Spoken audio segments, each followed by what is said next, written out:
All right, we are broadcasting. All right, my thumbs up. Can you guys hear me? Okay. All right. That is loud, though. Let me turn that down a little bit. I guess that's on my end. Wow, that's loud. Okay. So for the first set of questions that I sent you guys, you'll have 30 seconds to answer. I actually have... You can't hear me, Chris? Oh, okay. So I've got a timer set up with an alarm. So as soon as you start to talk, I'll hit start. If you're done, then we'll stop the timer and we'll go to the next person. Otherwise, you'll hear the alarm when your time is up.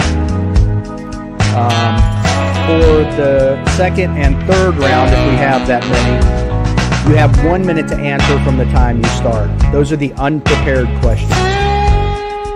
The order, and this is, my wife created this order, so you guys can blame her. She literally drew numbers from a hat. And it's Matt goes first, Yeeman goes second, Steve goes third, Bruce goes fourth, Mike goes last on the first question. But like shooting a USPSA match, that's question number one. Question number two will be Yeeman, Steve, Bruce, Mike, and then Matt will be last. So we're going to rotate one down, and we'll continue that through all the questions. We've collected all of your questions to the candidates that I got and put them in a spreadsheet, so they are ready to be asked of everybody.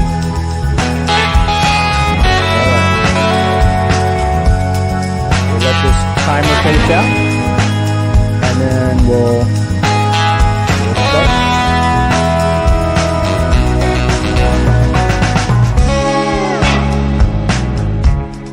One last thing I'll say is I'm only going to introduce Matt as in, okay, you know, I'll introduce everything, but I'll say, okay, here are the candidates. Matt, would you introduce yourself? And then Yeeman, introduce yourself. Steve, introduce yourself. Just a very brief, yep, I'm Matt, I'm Area 3 Director, and whatever else he wants to say. Steve will say whatever he wants to say, so on and so forth.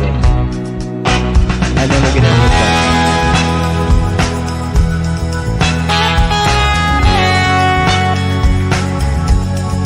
Sure to sound like country music, especially rock music.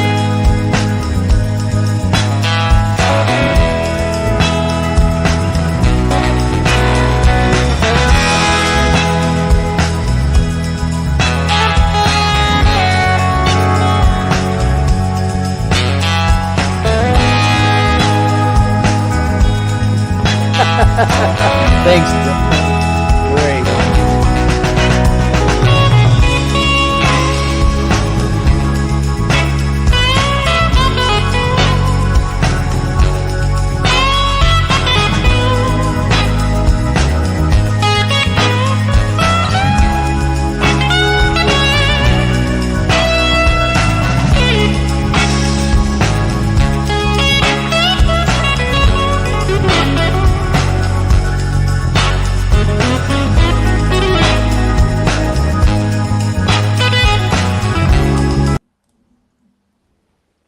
All right, that was a little loud, so unfortunately, I couldn't control it. All right, welcome, world. Welcome to the Casual Shooters Podcast, your premier podcast for the casual shooter. This live episode is the first of its kind. We're having an actual live debate for the vacant USPSA Office of President. Once this is done, I'll give each of the candidates an opportunity to introduce themselves, and then we'll go into the questioning. The first round of questions have already been determined, and all of the candidates have seen them. They know they have a time limit. They'll answer within that time, and we'll go from there. So, gentlemen, please remember the rules I went over in the locker room with you. There are no kidney punches, no rabbit punches, no groin strikes, and no hair pulling. Does anybody have any questions? Okay, good. All right, Matt. Okay, Matt. Since you're going to be answering the first question first, go ahead and introduce yourself. Hi, everybody. I'm Matt Hopkins. I'm the current Area 3 director for USPSA. I'm a local match director at Mill Creek Rifle Club, and I've been competing in the sport since 2007. All right, Yi-Min. Good evening, ladies and gentlemen. My name is Yi-Min. I am a competitor out of the San Francisco Bay Area in California. I've been involved in USPSA since 2014, and some of you may have recognized me as the traveling CRO, working major matches across the country and helping you guys make it through a major match one stage at a time. Steve. Hi, I'm Steve Moneypenny. I've been shooting competitively now for just over 20 years.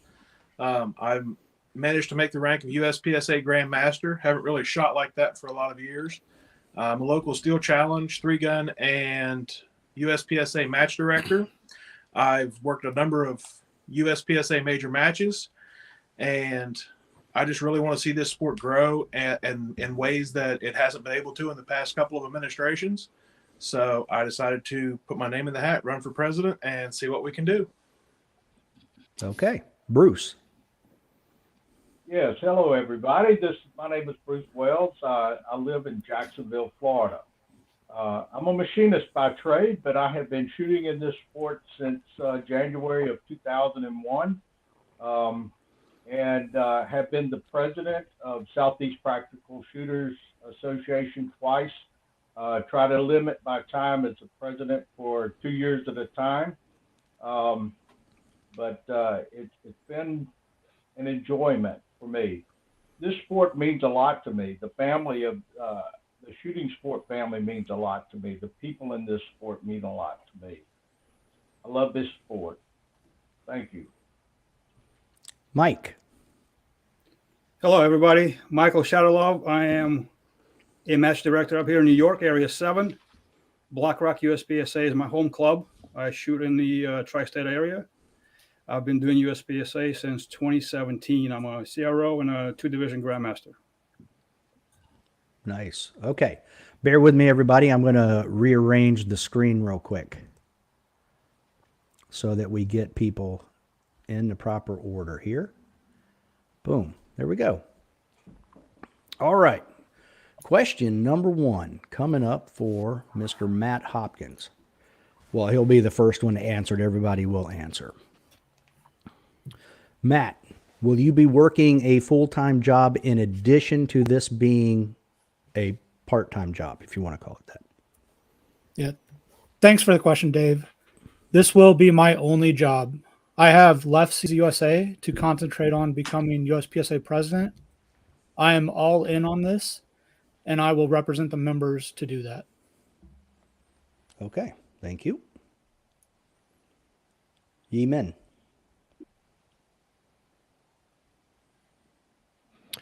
Hey, Dave. Thanks for the question. USPSA is a little bit of my full-time job already, helping with the bi-weekly matches we have here at Richmond Rod and Gun Club. I certainly intend to treat USPSA as my full-time job, as well as continuing to travel and work major matches as staff throughout the next year or two. Steve. It will also be my full-time job. I'm not going to quit my job at the county if I'm not elected, and I'm not going to go out on that limb until I am. But if I am elected, I will be a full-time USPSA president. Bruce? Well, right now I'm employed full-time with West Rock out of Fernandina Beach, Florida as a machinist. And I'm going to, if I get elected, my first, what I will be doing is planning my retirement day. Okay. Mike. So I don't know if it's going to be my full-time job, Dave.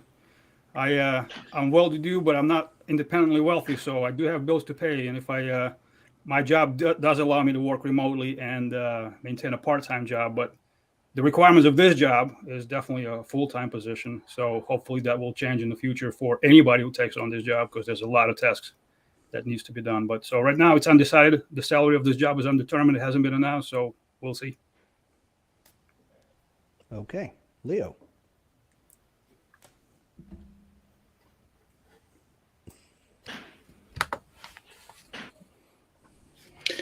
So our next question is going to start with Yeeman. Are you planning on just filling the 16-month gap or running for re-election at the end of this term?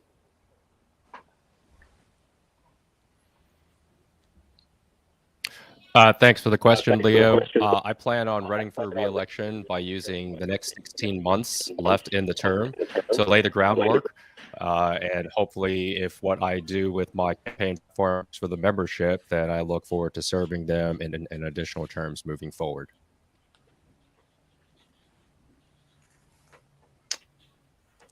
All right, Steve. I definitely plan on running again. The goals and objectives that I've pretty much set out and the things that I want to do within USPSA are going to take at least 8 to 10 years to accomplish.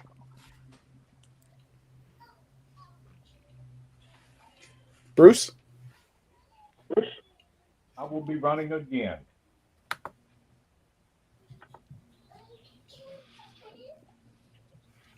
Mike. I mean, I think the answer is obvious. Anybody who's running for this position, will need to run again. It's you can't do everything that you plan to do in 16 months. So yes, I'm planning to run for re-election.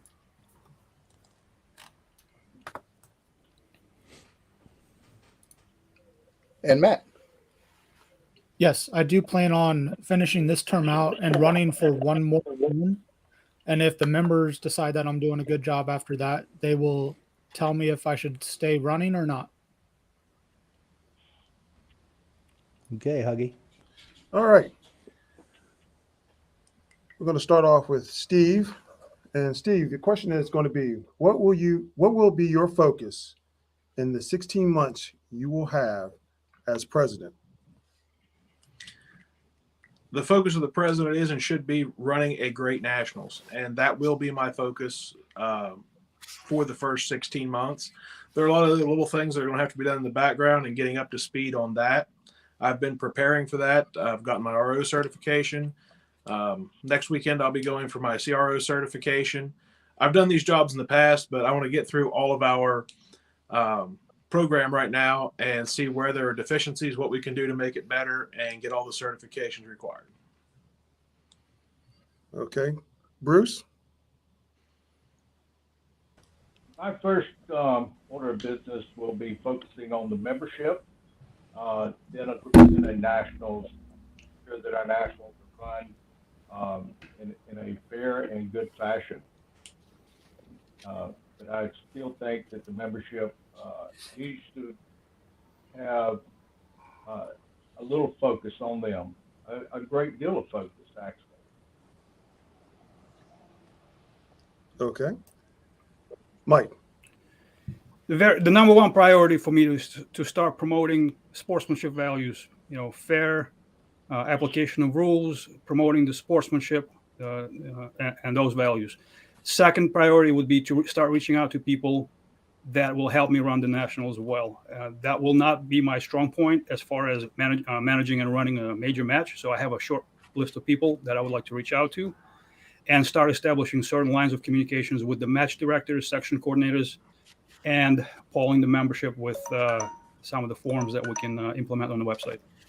Okay. Yeeman? I'm sorry. Matt, I'm sorry. Let's back to No Matt. problem. So first and foremost, I'm going to get all the information input to me from the members of what needs to be done. I'm going to take that information and then present it to the board and also let the members know what they provided in the feedback. Because if we don't have anything coming in, how do we know what to do? And I do plan on running nationals. So. All right. Yeeman? Hey, Chris. So one of the things I believe is easily actionable within the next 16 months is to implement a new competitor guide for those enthusiasts that are interested about USPSA. Second is to create a manual for starting new clubs up. And last but not least, a guide for match directors on how to effectively run matches within the context that they function in. One of the other things I plan on continuing in the 16 months is to continue to travel and work matches, serving the competitors and membership where they need it the most. Thank you. Okay. Now we're starting with Steve. So, Steve, you're first on this one. Since Mike was removed from office, emotions have been running high within USPSA. What are your plans for dealing with the divisiveness within USPSA if you're the president, being the face of the USPSA? I think first and foremost, we have to treat everyone as an equal and as a good person, not talk down to people. That was one of my biggest complaints about some of the flaws that were there before. I think what we really need to do is restore the faith of the people, so to speak. I hate to say the people, but of our membership right now, by making our board more transparent. The things that are going on need to be bright out there. Everybody needs to see what's going on. There needs to be nothing that could be even deemed nefarious because it's out in the daylight. Okay. Bruce. Well, Mike did cause a lot of issues. He did some good things. But for me, respecting each member that I come in contact with is important. No matter which side of the fence they were on, showing that respect to our membership is highly important to me. That is Okay. something that I have lived by for many years. Okay. All right. Mike. 30 seconds to answer tough questions, man. It's not easy. It is. There's one thing that unites us all. There's always going to be disconnects and disagreements, and good people are going to dislike other good people. But there's one thing that unites us all, and that's the sport. If we focus on the quality of the sport, quality of competitions and matches that we put together, that's the thing that's going to unite us. That's going to remove all the concerns from membership with the leadership. Okay. Matt. All right. First thing I'm going to do is get the member input and feedback from what we've been doing and what the members want us to change in the future. Once I have that feedback, I'm going to present it back and make it public so everybody sees it and sees what the members provided to the board and to the president. And at that point, I'm going to also live stream all the board meetings and create a monthly member meeting that is live streamed also. So members will get monthly updates from the board and the president. Okay. Yi Min. So it's actually a really interesting question, Dave. The divisiveness is certainly not something I've seen traveling to matches across the country, club matches and major matches. Now, that being said, I think one thing that we can do is to celebrate the things that we do well. The club matches are still running fairly strongly. I think people generally want to do the right things. And we can also treat everybody the same way that I treat competitors at major match. You treat them fair, you treat them professionally, but you also remember to keep things fun. Okay. Leo.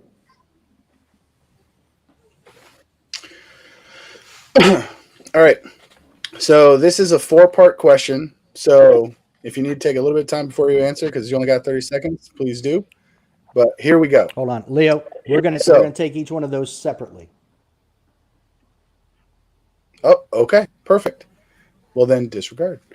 So let's talk about nationals, which seems to be the number one job in the new bylaws for the president.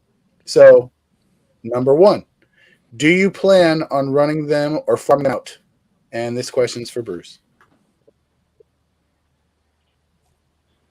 I believe in-house is the way that they should be run. I've seen some issues in the past when we farmed out our nationals. As long as the president is dealing with that, and if he has a match director that they are working with, like they have in the past with Shannon Smith, I see no issues with that. But running it in house would be the way that we need to go.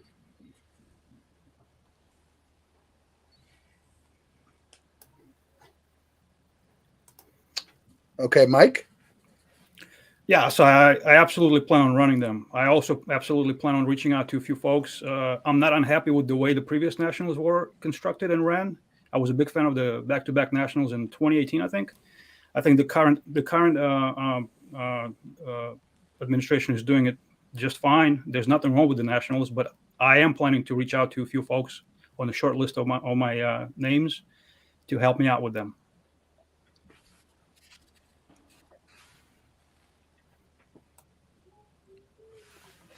Matt. Yes, I do plan on running the nationals. I plan on using the existing match director, Jake Martins and Shannon Smith, that are there. Jake Martins being a USPSA staff person as a co-match director also. So I do plan on running them.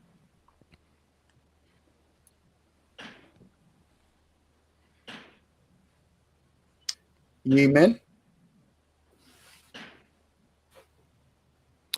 Thanks, Lee. So while the responsibility ultimately falls on me as USPSA president for Successful Nationals, I recognize that there are many great members who are far more skilled than I am in dealing with all the different facets that make a Nationals great. With that in mind, what I'd like to do is to build a great team and empower them to succeed in those different components and create Nationals that is worthy of the competitors and the members out there.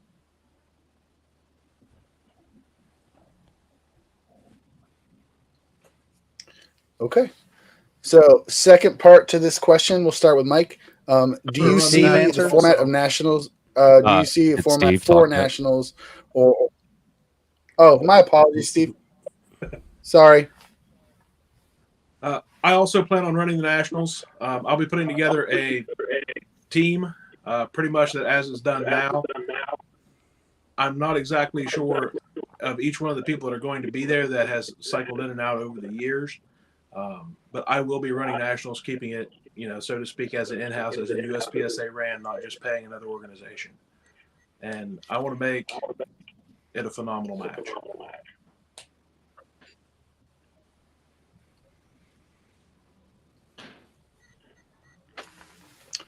All right. Very well. And again, apologies for that. So with Mike for the second part, do you see a format for the nationals or not changing anything like this? As an example, 3-2-1 format or 1-1-1 format. What are your thoughts on that? So the purpose of the nationals is to pick the best people to go and compete at the world meet, right? And that's run by the IPSC rules. I am a big fan of the format of 3-2-1. It does not have to be that way. It could be 3-2-2, or it could be 3-2 whatever. But the 3-2-1 is my preferred format.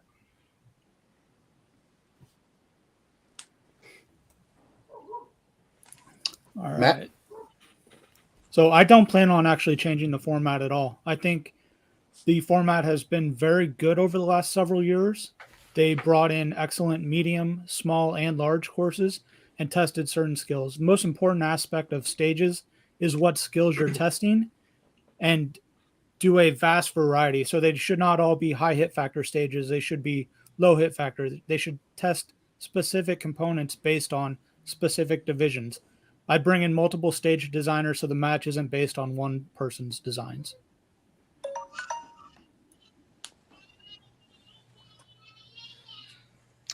Yeeman? I think Matt brings up a good point. I personally like the 3-2-1 short, medium, long stage format as it balances stage flow along with skills testing and variability in hit factor to properly test competitors. That being said, it's all dependent on the range that we host nationals at. So I'm not married to a strict format idea. Steve, I didn't forget you, I promise. That's good because Bruce is after me. But the best part of this thing is we don't know exactly where the nationals are going to be and which nationals are going to be set up. I'm a big fan of the way we've been having them, not having to have a specific, 3-2-1 or 1-1-1 format. It's going to be really dictated by the range that we're on and how those stages flow. And I'm hoping to get, just like Matt is, a large variety of stages that we can choose from, different flavors. Every match director has a flavor. But if we can get a staff to do it and put it all together, then I think that's the best way to have a nationals. All right, Bruce. Yes, I'm kind of like I like the 3-2-1 also, but it's dependent again on what range we're on, and but I also would like to include a lot of different designers that I have met over the years to put on stages. I've seen a lot of stages over the years, and it's been enjoyable, and I want to continue it that direction.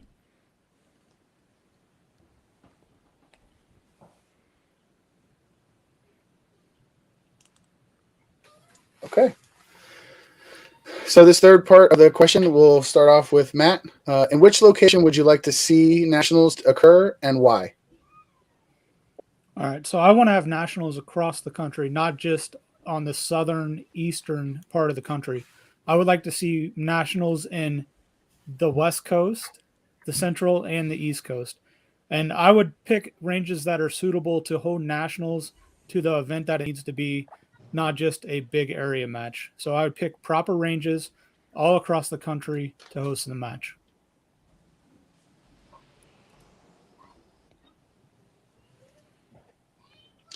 Yi-Min?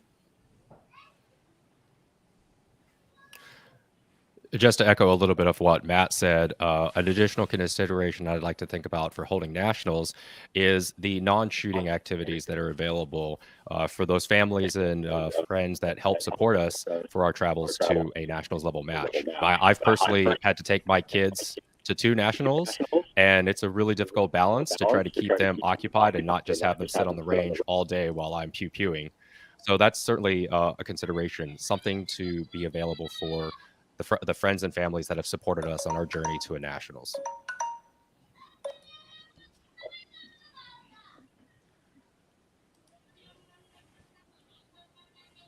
Steve? First things first, we are under contractual obligations to Cameo, so I don't know that I'll be able to make that choice. Ideally, I want to move them around the U.S. As you guys know, I've done a little survey recently about the type of nationals that people wanted, and I think that everybody needs to be able to drive to a nationals every 5 years. That just makes sense to me. My first nationals was fairly close. I've had a couple of them that were, big drives clear across the country. I think it definitely needs moved around. When you take a look at our venues and make sure that they have the ability to hold nationals, and again, not make it a slightly larger area match. We need however many nationals we have, we need them to have a certain level of competition and a certain level of completeness to them.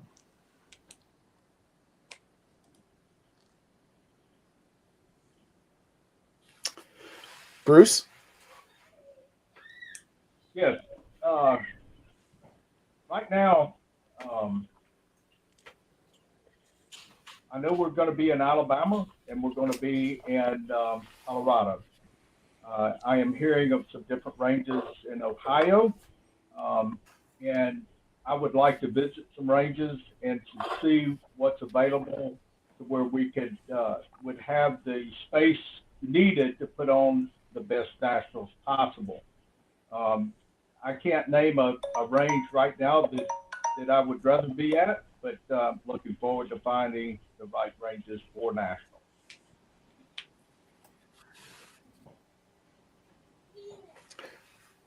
Okay, Mike?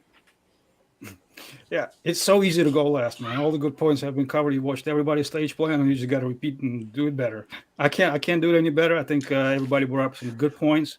We are under contractual obligations with current venues. We do need to explore other venues. I would love to see the Nationals go across the country. Steve brought up a good point. Like, I would love to drive to the Nationals in 5 hours or less. Is it going to happen? We have to explore the facilities. We have to talk to those facilities managers and owners, see if they can host us. It must be a high-level match, not just an area match. Ideally, 24 stages or more.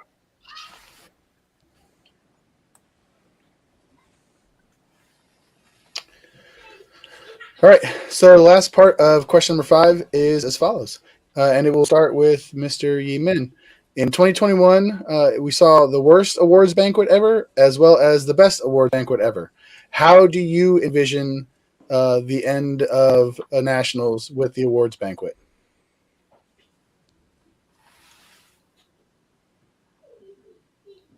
So for me, a Nationals award banquet is really two things. One, it is a celebration of performance for what competitors have worked to achieve all year. And it's also a social event. It's the opportunity for myself and other competitors from around the country to get together, catch up, see what's going on in each other's lives, as well as to celebrate what they've done well. That's how I see a Nationals as its fundamental purpose, and that's what I hope to work towards as president.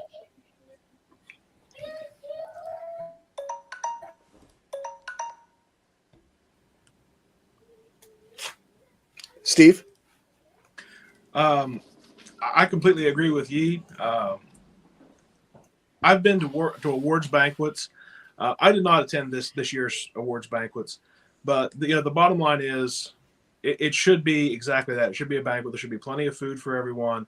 There should be a good feeling to it. It's the end of Nationals. It's a celebration of finishing Nationals, of a lot of great shooting, and to show what's going on with our sport. And it's the last thing competitors are going to remember about Nationals. I feel it's extremely important that we put on a good awards banquet and make that final cap to Nationals something that people will remember.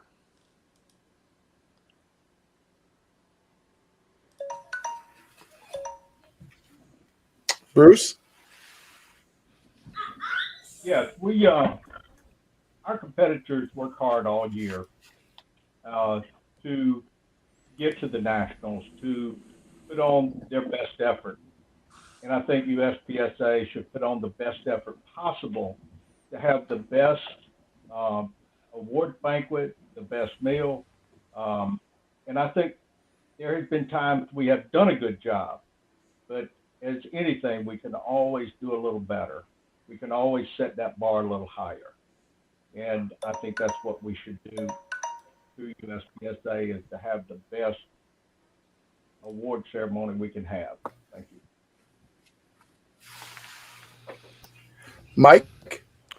Well, I don't know what Nationals you went to. I went to 2 Nationals in 2021, Low Cap and Carry Optics. At the first one, I got no food. At the second one, I got a Happy McDonald's meal. And maybe to some people that's the best thing ever. Or maybe the open guys got the best thing ever. They are elite of our sport. They deserve the champagne and caviar. I don't know. But the way I envision it is we got to hire professional caterers, and if the organization needs to absorb some of the bills for it, and if there's some food that is left over, competitors can take home some plates. But there's no question in my mind that we got to hire professional caterers for this. And for the record, I was at Carry Optics Nationals and I got food, and it wasn't a happy meal. Well, good for you, sir.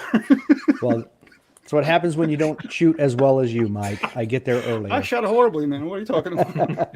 Okay. All right. So the next question, we're starting with Yi Min, correct? To finish off the question, Matt, hold on, Matt's got to answer. Oh, Matt. Now I'm bumping people out. Sorry, Matt. No problem. No problem at all. I got food at we're one all of the taking Nationals. turns making mistakes So- today. Don't worry. First and foremost, you make an event that people want to go to. So it has to be fun. There has to be a reason to go there just besides the awards portion of it or the prize table portion of it. I envision a location that has plenty of room for all the people that want to attend. That's all competitors, all the staff, and any family. I envision enough food for everybody, even if they have take-home plates or to-go boxes like the Caribbean Cup had. So planning ahead with that and actually putting the numbers together from the people that are at the match and using that as a baseline to determine how much food to get there. All right. Did everyone get an opportunity to answer that question? Okay. All right. So the next question. So that started with Yemen then. So this one will start with Steve. You, meaning the winner of the presidential election, that's the position we're putting you in, will be the chairman for the board of director meetings. What experience do you have as someone heading a group of 9 in that capacity? I've never led a group that small before, in all honesty. I served as the president and vice president of our local board of realtors, which covers 2 counties. I served on the board of directors for our MLS, which is a multi-million-dollar it's a business that basically lists every real estate listing in half of our state. So that had about 15 people on it. I currently work as part of our planning commission and our local emergency planning committee. So I have a lot of experience, and I feel the president needs to set the tone of those meetings and control what happens during those meetings. Okay. Bruce. Yes, I have also run a few meetings, nothing like Steve has. I'm a blue collar guy. I'm also was the vice president of my union and had to run meetings from time to time. And I guess the toughest group that I ever had to work with was a Baptist church. Yeah, that's a tough group to follow. But I have actually run a few meetings in the past, but I think it's one of the least important jobs that the president will have to do, even though he does need to set the tone. I don't see it a problem. Okay. Thank you. All right, Mike. Well, I'm a IT professional by trade and director of quality management services. I was appointed as a Fortune 500 company. I was appointed as a steering committee member with 12 directors. Each one of them is an expert in their own field, and we were tasked with researching and implementing the best practices for the entire organization. 1,400 people in the IT organization serving 15,000 employees. How do you manage a group of 12 people where everybody is an expert and everybody thinks they have a best opinion? I was successful at doing that. So that's the direct experience that I have that I can apply in this situation. Okay. Matt? Yes, I've served as president on our local shooting league at Mill Creek Rifle Club that had 9 members on it. So I have exact experience working with 9 members across different sports, so Steel Challenge, Multi-Gun, and USPSA. I've also served as part of teams, which is what I would like to do as a president, make the board of directors more a team than a dictatorship, trying to set the tone of the meetings, get input from everybody, and actually have the meetings conducted that way. Okay. Yi Min. Thanks. So, apart from the directive leadership roles I had as a Marine Corps platoon commander, I also served as the president of Richmond Rod and Gun Club for 2 years. In that role, I was responsible for 14 board members in managing the daily operations and setting the vision and guidance, as well as keeping things on track for the board meetings. During my time, we were involved in everything from do we build some more bays all the way to handling the very beginnings of the coronavirus pandemic and how we should approach that particular situation. Okay. Thank you. All right, Huggy. All right. We're going to start off with Bruce on this one. So, what is your stance on transparency for the board of directors meeting by utilizing live streaming to include discussion on changes and votes? Well, it sounds good to make it seem like it's a transparency issue.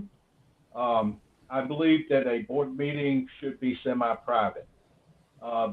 If you want to limit the discussion from the board members, you will limit that discussion by having it live streamed, because we all make statements. We all are brainstorming. There's a lot going on at a board meeting. that really, in the past, anything that has been said, even on our minutes, it's been picked apart. So I'm not in favor of live streaming the board minutes. Okay. We're going to go to Mike. I've been quite clear on my stance as far as streaming and live streaming. It's actually one of my pillars of MakeUSPSAGreatAgain.com. Number 4, I am all for it. I think it's embarrassing for an organization of our size in 2022 to not have virtual town halls and live meetings. Executive sessions can always be an option when a meeting needs to enter one, but it's embarrassing, quite frankly, to not have a virtual town hall with the leadership at least every 6 months or so. All right. Matt, question to you. Yes, thanks. So I will start live streaming board meetings immediately upon election. I will have them live stream, and I will also create monthly member meetings where the directors of the HQ, the organization, so the employee directors can give briefs, and the board committees can actually give updates to the membership. Okay, thank you. Yeeman. Thanks. I do agree with the concept of transparency, and it's always better to err on the side of transparency than not. That being said, I do agree with Bruce that there are certain sensitive business topics that are discussed in a board meeting that would be difficult to deal with in a live stream format. We've seen members be upset about being constantly in executive session. Should we move to that, that might not be an effective solution as well. I think there's ways that we can be transparent without necessarily having to live stream our board meetings. Okay, thank you. Steve, question to you. I am fully in favor of live streaming. There are a number of things. There's nobody that's wrong here. There are a number of things we have to get discussed that are not speakable in front of everyone. For instance, budgets, the people when we deal with our employees, those type of things. However, those topics can be stated and kept to during the executive session. So I'm definitely in favor of it. I'm not going to say that it's going to happen as soon as I'm in there, because I'm one of 9 people. I have to have cooperation in order to be able to get those 2 live stream. But I would definitely vote in favor of it. Okay.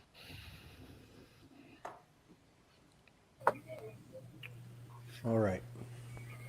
Leo, you've already asked a question, yours, Okay. right? Or did we skip over you? Actually, you skipped over me. You took the question that I was supposed to ask, and we just Okay, got I back. got you. It's okay. So as we go through multiple rule changes with bylaws, it's become evident that there's a communication gap between the board of directors and the members, which played out publicly on social media. So in another 2-parter, and we will be starting with Mike, what will you do to establish communication with the members? Well, you're right. There has been some social media drama. Well, that's what social media is for, right? It's mostly for drama. I think most of us here agree that a direct channel of communication needs to be established. The way I envision it would be a pop-up on the website when you log in to check your classifications. Just like if you're an RO and you have an exam coming up, there'll be a pop-up. Hey, there's some questions for you. Would you like answering them? You can dismiss that pop-up, or you can say, yes, I would, and then answer those questions. Same for polling the membership. And then you can also track that data point. If after 3 attempts to get somebody's feedback, they click, don't bother me again, then we can see how many people at the end of the day do not want to participate in these communications.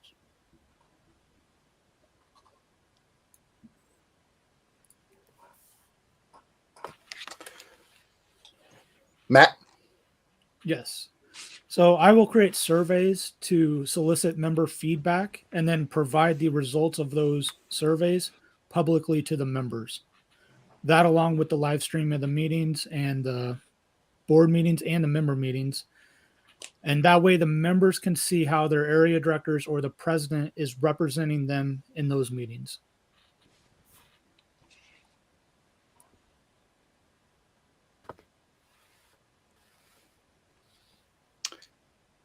Yeeman? So while I definitely agree with Mike that social media can be a source of great drama, it can also be a excellent opportunity to be able to communicate directly with the membership when used appropriately. So certainly, I would like to create a more robust social media outreach process from headquarters to the membership. So that way, instead of you hearing from your buddy on his social media post that this happened at a board meeting, you're getting information directly from the horse's mouth. And in the process of doing so, that will mitigate some of the conjectures and concepts that people think about because they haven't heard anything directly from us. Steve? I feel that if we're going to be transparent as a board, then what we need to do is say what we're going to do, give the reason for it, give people a chance to give us feedback. I've already done that with a brief national survey just because I was curious and didn't want to keep talking without knowing things, and then be able to provide that feedback to everyone else. I'm definitely along the lines of where Matt is right here. You know, we have to be able to make ourselves accountable. And there are a number of reasons about boards why we have to be accountable. People don't realize that when you're a member of a board for a multi-million-dollar organization, you are liable and you have to take care of that liability. And Bruce? Yes. I'm not much of a fan of social media. I see the plus for it. We have started in the last 2 to 3 years doing things on Facebook, and we have an area web page or Facebook page and there's a lot of comment on those. But communicating with people, I really like to communicate personally. I've made a lot of phone calls. I have given my cards. A lot of people in my area have my personal phone number. I get lots of phone calls, get a lot of emails, and I communicate with the people in Area 6.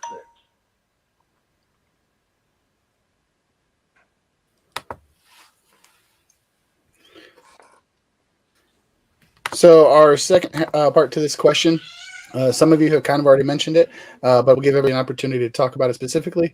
Would that part of that communication include a survey system that goes directly to the membership?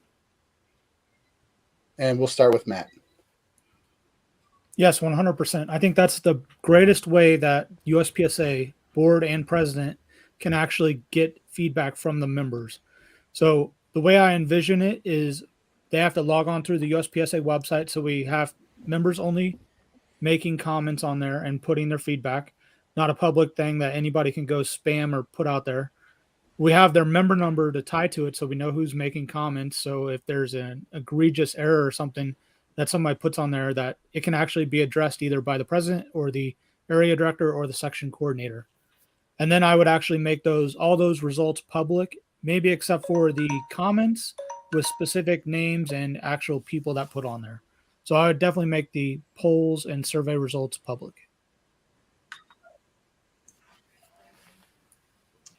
All right. Yi Min? Certainly, membership surveys would be one avenue to receive input from the membership. Certainly, one of the things we would have to consider is we certainly don't want to survey members about every possible decision that can be made. Items like gear changes, proposed changes to the rule book, I think those are issue dependent on whether we would reach out to the membership in a survey format.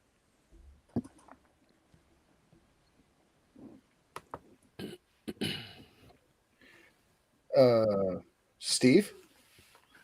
I fully agree with the with everything being as public as possible. Of course, you know, keeping it private, but the results public, such as charge graphs, etc., like that. I think anything to do with rule changes deserves a comment period, whether or not we actually poll membership or just open it for comment. Like you said, we definitely don't want to inundate people with, you know, continual questions. But big things like, you know, how they want nationals separated, if there's an opportunity to put that out there, understand what kind of questions we have, and, you know, be able to receive comments at any time, and for those to have a public means.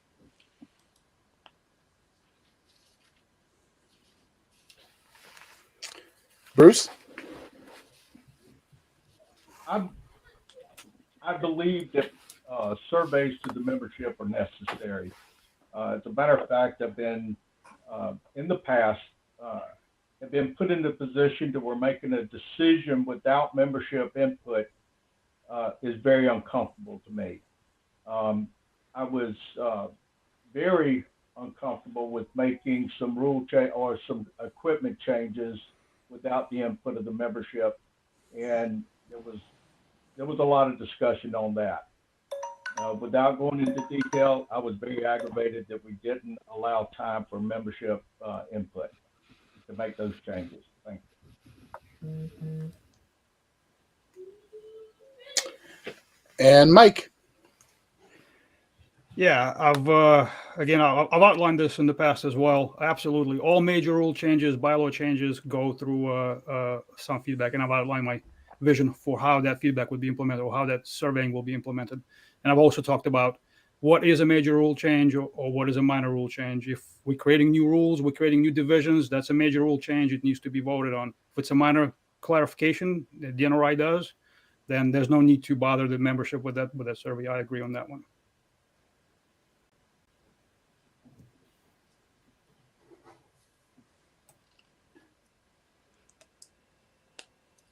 Leo? All right, Chris, you going to take this one? Sure. All Number right. 9. So this number 9, we're going to start off with Steve on this one. So Steve, Wait, I think we started with Matt a lot on of the last people, one. including. Yeah, we started with Matt. Okay, So well, go ahead and start with I'm E-Man. sorry. We'll start with That's Yemen okay. then. Yeah. Okay, we'll start with Yemen. I apologize, gentlemen. A lot of people, including some of you here, had mentioned a moratorium on rules changes. Do you agree? And if so, how long should the moratorium last? Yemen? Thanks for your patience, Chris. I think the moratorium is really a response to transparency. A really good example is I started in production and I've shot production and I was very well versed in the rules. So to have the rule changes come up allowing essentially everything, that was something that was not really discussed or brought to the membership. Now, that being said, establishing a moratorium doesn't necessarily provide us with the flexibility to deal with safety related issues or things that we have to adjust to given a current political environment. So I think what the better option is to have a comment period in the off season for members to be able to comment on rule changes before they're implemented. Okay, thank you. Steve? I don't know if moratorium is the right word or not, but I think we definitely need a limitation on how often we can change the rules. But more importantly, and of course, there's also a division of the rules, whether, obviously safety rules, if something needs to be done, something changes legally, that needs to be something we can jump on. But we also need an amount of time before those rules take effect. So we don't have to have a bunch of guys scrambling to find flashlights and holsters before Nationals gets here, or try to get a gun that weighs another pound. So I guess that's everything. All right, thank you. Bruce? Yes, you have two different types of rules. You have equipment rules and you have safety rules. Safety rules, I do not feel that there needs to be any type of moratorium on changing our safety rules or our competitive rules. I don't think that we need to tie the hands of DNR or I in doing so. But the equipment rules, I think we have addressed that in the bylaws changes in Article 16, if I'm not mistaken, and it can be viewed, in our bylaws now. So once a year, time limit, certain times we start and finish. Okay, thank you. Mike? Yes, I don't think there should be a moratorium. I think rules, just like bylaws, just like our Constitution, need to be changed very carefully, and it should take a lot of effort to change them. I haven't seen any safety rules being changed over my time anyway. It's majority of it is equipment changes. So we should have the new Article 16, as Bruce mentioned, is a good step, starting step. Once a year, go through the feedback, vote on them, If it takes place, it takes place. But I don't think we should freeze the rules. They should be just difficult to change. Okay, thank you. Matt, So I actually agree with the moratorium on the rule changes and stopping them at this point. The reason for that is because the board and the president don't actually know what the members want right now, and we need time to figure out what the members want to shape the future of USPSA. Albeit that stage design criteria changes in the rule book, safety rules change, equipment rules change. All that needs to be brought to the members, and the members need to provide feedback to the board and the president to decide what to do. okay, thank you. Is Yi-Min down there somewhere? He might have stepped out for a second. I think he answered There that he is. first, so it would be. Yeah, he did Steve's. answer the 9 Wow. first. So Steve's going to go. Okay. All right, so we're on the next question then. Yes, number 10. All right. So, gentlemen, how often should the bylaws be formally reviewed, and what does that process look like? Steve, we're starting with you. Some of the organizations I've served in require it every 2 years, some every year, but I think every 2 years works out pretty well for most things. Since we are across 2 states and they do pass laws that we have to abide by, there's a very pertinent reason to do that every 2 years. As for the changes, I think every bylaw change should have to be voted on separately, not let's make 20 changes with one set of votes, which just happened. Time's up. Okay. Bruce. 2 years would be a good time limit, good time to review your bylaws and make necessary changes. I have seen in the past where some small changes were necessary in between, but I can tell you they were done very carefully and very slowly. By the way, our bylaws changes that were just made, it was made clear that anyone could make that suggestion or ask that each article be voted on separately, and no one asked to do that.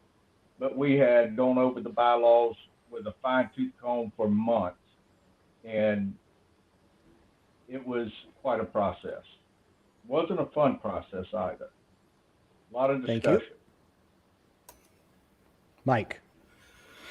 2 years seems like a reasonable timeline. I think I agree with Steve 100%. I think it was terrible how the board passed those recent changes as a omnibus with all those things in there. From what I understand, there was a proposal to treat every single change separately and vote on them separately. And I think Matt voted for that, and I applaud him for that.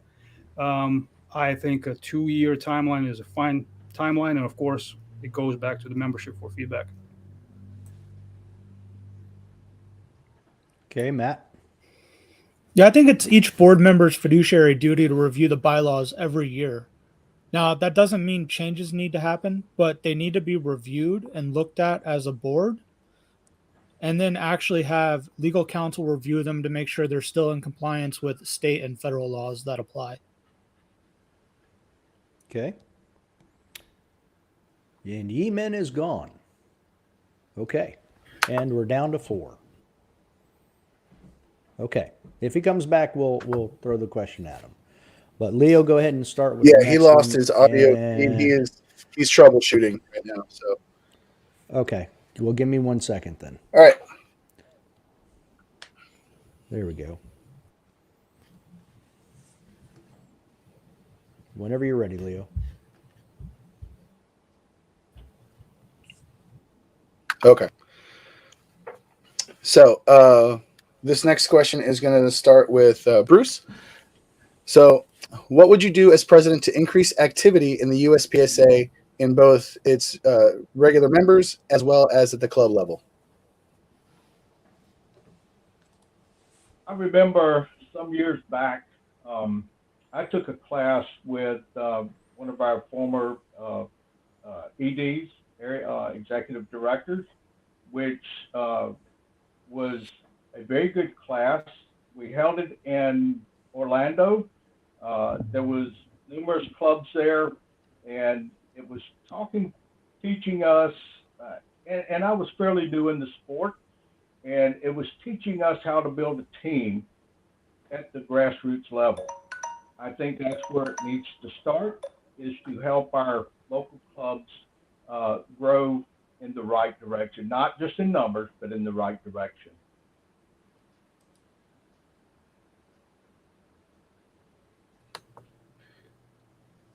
All right, I'm going to interrupt real quick. Yi-Min, we'll come back to you once we finish this question for the previous question, and then you can answer this question. We'll repeat it for you and hop it back into the cycle. Sounds good. No, I appreciate it. So, okay. So, Mike? So one of my platform points was exactly that, helping local clubs and match directors. Unfortunately, with the recent bylaw change, the organization made it explicitly prohibitive with just one line that no activities of the organization will be dedicated to provisioning facilities or equipment or something to that extent. So I'm going to touch on that a little bit more in the next question, which I think is a pertinent one. But helping little clubs is where it's at. But like, what is the organization going to do to help little clubs if we can't help them according to the bylaws?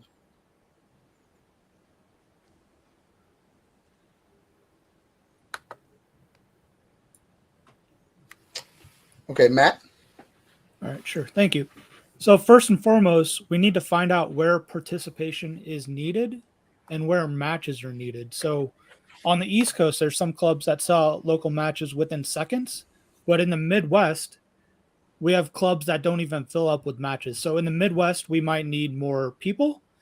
On the East Coast or the coastal regions, we need more matches. So first thing I would do is find out what's needed where, and then set out a plan after that.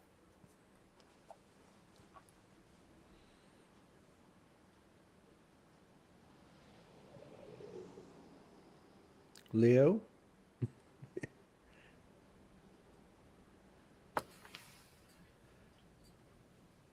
And we'll go to Steve, and then we'll come back to Yi-Min. So go ahead, Steve. Okay, as Yi mentioned earlier, we need the club program manuals need to be out there. We need to be providing as much support as we can to them.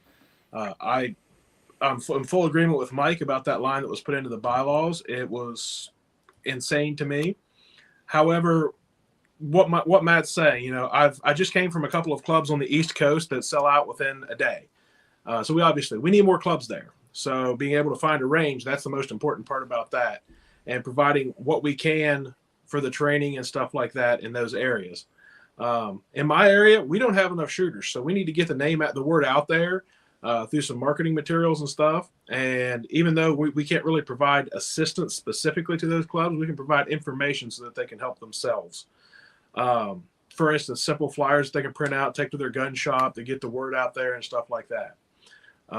Just basically a template.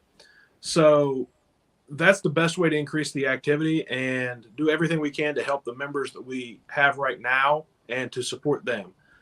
That's I'll tell you, I know some guys that are out there and say, hey, we can't get into a match, so I'm gonna go shoot something else. So I don't want to see that happening either.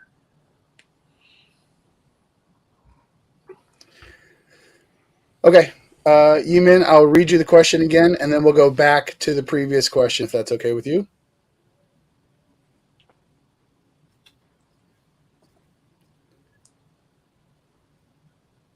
So what would you do as president?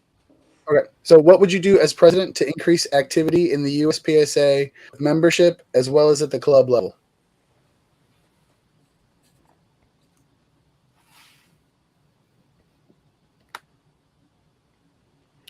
So I think this approach is really two parts.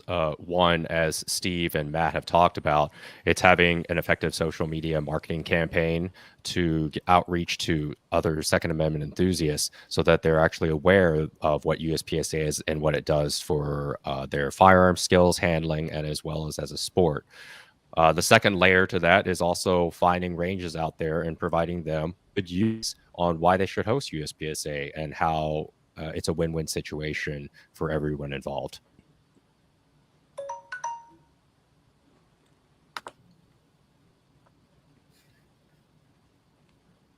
Okay. And the previous question that you did not get to answer was how often should bylaws be formally reviewed and what should that process look like?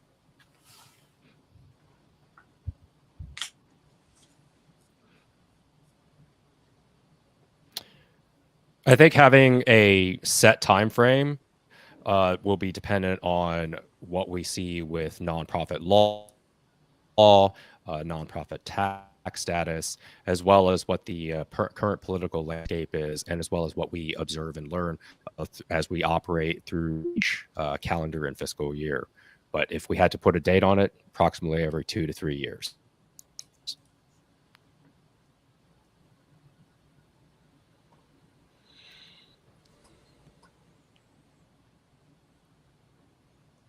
Okay. Should All be right. the next question, right? Yep, number 12. Yep. All right, so we're going to start off with Mike on this question. How can we make the USPSA a household sport? So I'm going to say an unpopular thing. I don't think USPSA will ever be a household sport. I don't think it should be a household sport. I think it's a very unique, very niche sport. The reason why it's never going to be a household sport is because the entry barrier is so high. Not just because of the political situation in the country, but simply because why can X Games be so popular on TV? Because a kid can watch X Games, go buy a skateboard, go to the park and start practicing and start growing, becoming the next Tony Hawk of whoever's the best skater. But he cannot go out there and buy a gun and start practicing. But there is an idea in my mind that I wanted to voice, and I'm not sure if it's been voiced before. Action Air is super popular within IPSC in the European and the Philippine countries. It's extremely popular. It's a very low barrier to entry. I can literally go rent a warehouse on Route 17 in New Jersey, buy some equipment, and start running matches. And then those kids are going to learn by the rules because the rules are identical. The equipment is identical to IPSC, USPSA rules. And that will be their stepping stone when they reach a certain age to enter the sport of USPSA successfully. And the next JJ Arakaza is going to be a 19-year-old kid. All right. Okay, going to Matt. All right, thank you. So I think first thing, it's kind of becoming a broken record at this point, but we need to see if the members actually want this before we actually try to go and do this. We all know that having guns involved, it's going to be divisive and separate 50% of the population already. I don't ever see this being like NFL or Formula One. I think there are some small tweaks that can be made to make this better for media coverage, to expand it in that way. So if the members actually want to explore this, we can actually look at those tweaks and see if anything can be done to do that. Okay, thank you. Yeman.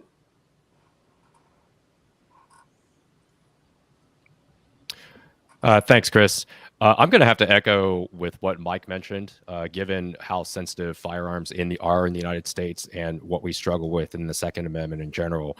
The likelihood of us making USPSA as a household sport is a very far-reaching goal that we may not see anytime soon. That being said, can we make it more widespread and more accessible to firearms enthusiasts to help support Second Amendment rights as a whole? I think that's certainly possible. But as far as a household sport, that might be a bridge too far at this point. Okay, thank you very much. Steve. I think the definition of household is how we got to start. My household doesn't NFL.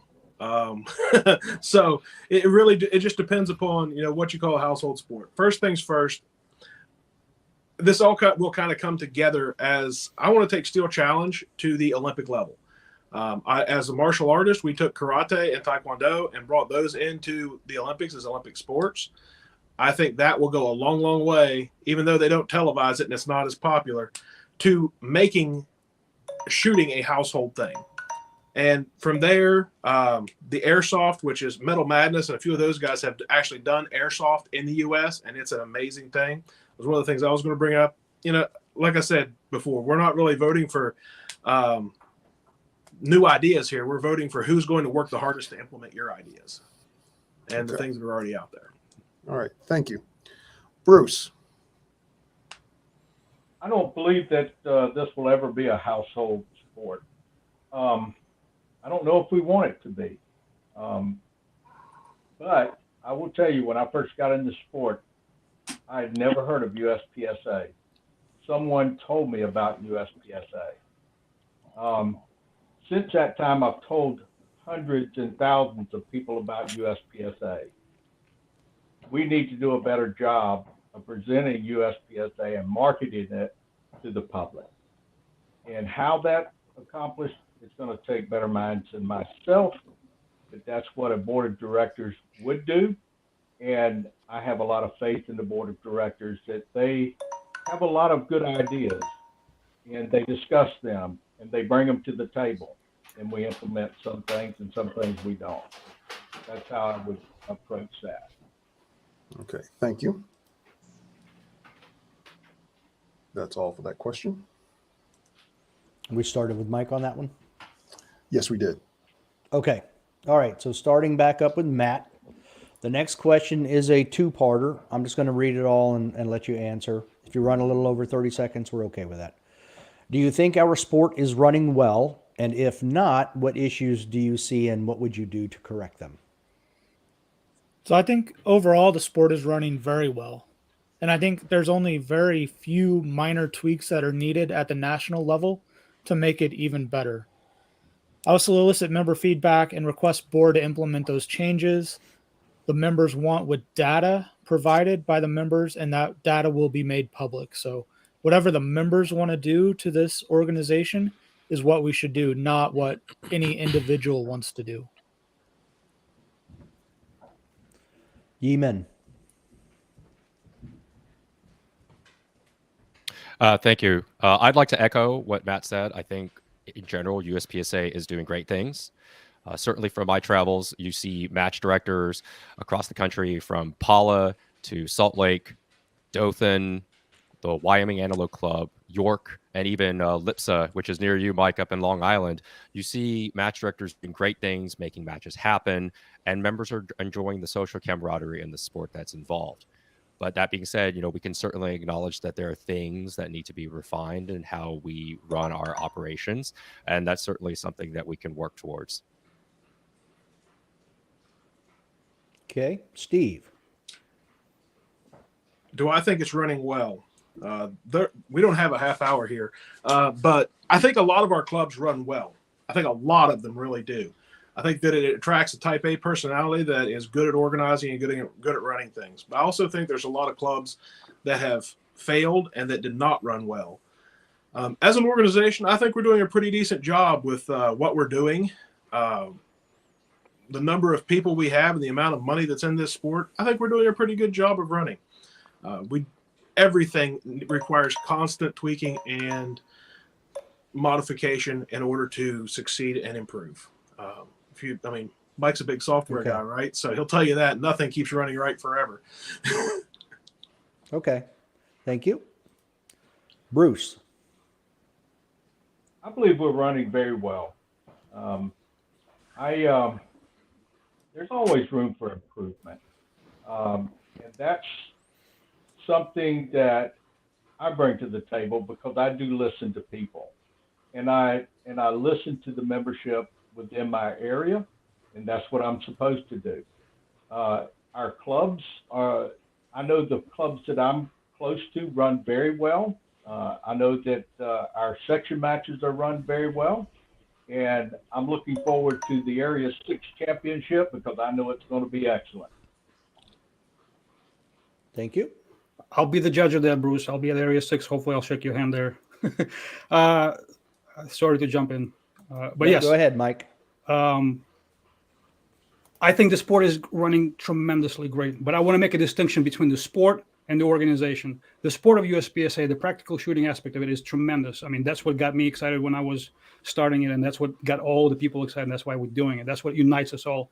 The organization, however, is the other part of it. And I think that part can use some tweaking, as Matt said. I also think we need to recognize the little guys who are actually making the organization exist. the match directors, the guys that are putting on these great matches on the ground for us to enjoy. I don't see their profiles on the website. I don't know who section coordinators are in other areas. They're not recognized. These are the people that need to be recognized, and I think organization could do a better job doing that. Okay, thank you. All right, Leo, you got the last one. So this is going to be our final question for the prepared question section, and we're going to start off with Yi Min. Why should the members vote for you for president?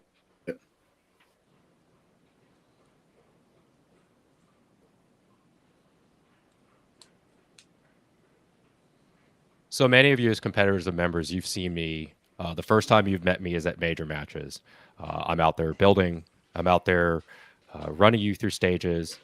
Out there celebrating with you when you have a great stage run, and giving you a big hug when it's maybe a little bit of a dumpster fire. And during those times, we've had the opportunity to talk about what makes USPSA great, what makes its people great, and where we can make things better. That's something that I've worked towards from the very beginning of my time in the sport, serving the members in a greater capacity, first as RO, then CRO, and working nationals. And I hope to engage your trust and to serve you as president in the future.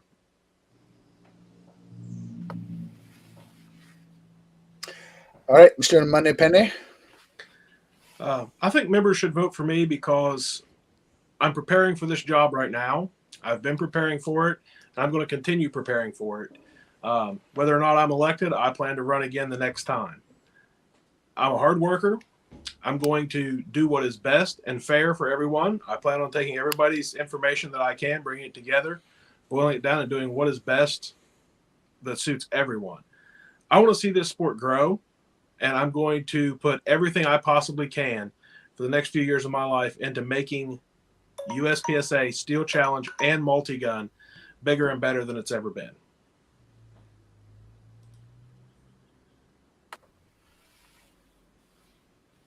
All right, Bruce. Thank you. For 20-something years, I've been in this sport. Within the first year, I become an RO. Within a couple of years, I become a CRO. I've worked many matches. I have been a section coordinator. I have been a club president, and now an area director. It has given me an insight of what the inner workings of USPSA. I believe I bring something to the table that I have learned, not that I've acquired, but something I've learned by the experiences that I've had in USPSA. Mike? I'm going to say something unheard of. You know what? Don't vote for me. You don't have to vote for me. Maybe I don't deserve your vote. But if you went to my website, and I know I had several thousand visitors since it's been up, and it's been up for almost a year now. If anything on that website, if anything that I'm running on connected with you, but you already have your preferred candidate, because let's face it, this is a popularity contest. If you already have your favorite candidate, why don't you write them an email and say, hey, well, what are you doing about this thing? What are you doing about that thing? And maybe that's the way I deliver my message. But if you had to vote for me, I am a competitor first and foremost. I will focus on the sport. Membership is going to be my second focus, but I want to preserve the purity of the sport. I want to preserve and safeguard the principles of the sport, to respect the founders of this great sport. That is my main focus. That is my main goal.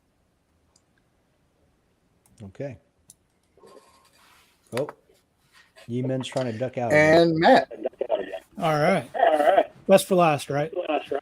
So I will request member feedback and input into all decisions that are being made. I will then take that input and make it publicly available. My record over the past 6 months while being on the board has proven that I take member input and actually put it out there, tell people what's going on, and I actually apply it when decisions are being made. So that's why I want you to vote for me, because I take your input in, use that, and don't use my personal beliefs for it.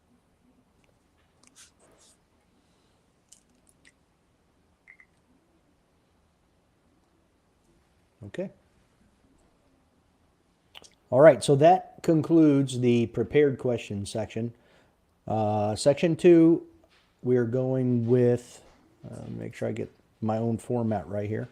Questions from the audience. And then the last ones will be questions to each other. So I'm going to go, where to go? All right, let me scroll here. All right, so here's the first question for all of you. I'm actually going to pop it up where everybody can view it. What is their stance on range officer compensation? How do they plan to pull in new staff for nationals? So that's the question. It's a two-parter.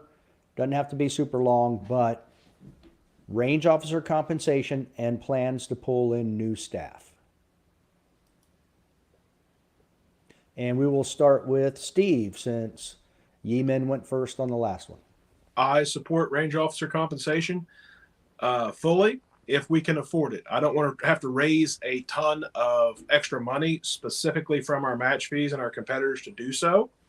But I feel that we should make sure that nationals does not cost our range officers anything more than their time. Bringing in new staff to nationals. I think we should have to require a new staff member that has not served at nationals on just about every stage. Part of this would be bringing in, it's going to cost more money and bring more people, but if we can have that person help reset and rotate in with the RO circulation, of course, they would have to be certified a minimum of RO, probably CRO. If we can bring them in, we can also have them helping reset targets and make that sure things move on faster and better and get more people into our competitions. Okay. Bruce. Compensation means that you're working maybe for an hourly fee, but I don't agree with compensation for volunteers because we are a volunteer sport. Although per diem is not compensation. Per diem would be paying for your expenses. I believe the expenses right now for nationals are a little bit lax. And I agree with Steve on this. I don't think it should cost a RO, arm and a leg, to come and work nationals or area or any other match. But it's just the only way you're going to compensate them is to raise match fees. Okay. Mike. What's up, Manny? Good question, buddy. Again, NROI is one of my pillars of make USPSA great again. I am a big, I'll be the first one to raise my hand that I think ROs working major matches need to be compensated, whether it's a stipend or per diem or whatever it is. Even if we have to dig into the USPSA coffers, how much money do we have? What are we saving that money for? For a dark day of the organization? Well, let's do some calculations. Can we afford some of these programs for major matches?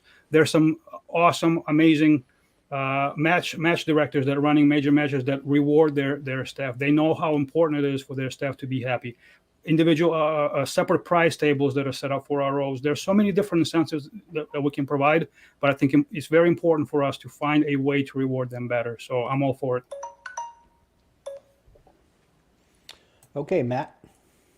All right. First, I think we need to find out how much staff is actually paying to get to these matches. Right now, the staff is provided with the $375 travel fee. That includes flights, mileage, and rental cars. Now, at this day and age, that probably doesn't cover the travel that's needed to attend matches if you have to fly and then get a rental car.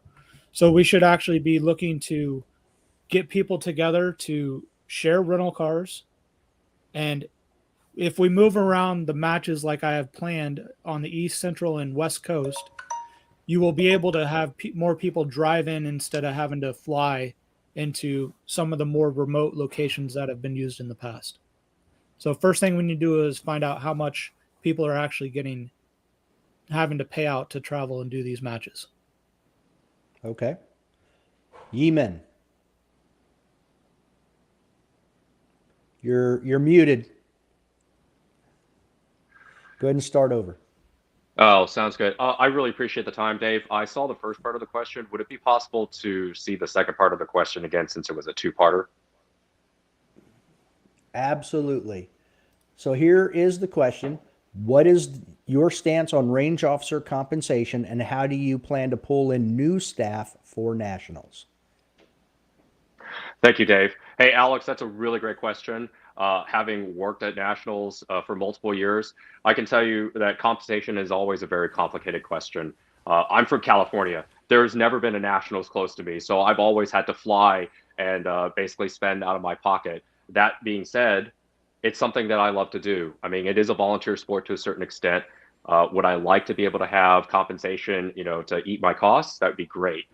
As far as attracting new staff, part of it is leadership by example. One thing I've done as a CRO at Nationals is I've always tried to promote those ROs who show up, build them up so that they understand what they need to learn. And I think there's a path that we can establish where you start off working as a state match, a area match, and then a nationals should be what we expect is the best of the best, refereeing the sport and ensuring that all competitors get fair and professional treatment. Okay. All right. So that was the first question. Here's another one. And I like the last one. I'll read it real quick. Do you consider the classification system broken or at least suboptimal? And if so, how do you fix it?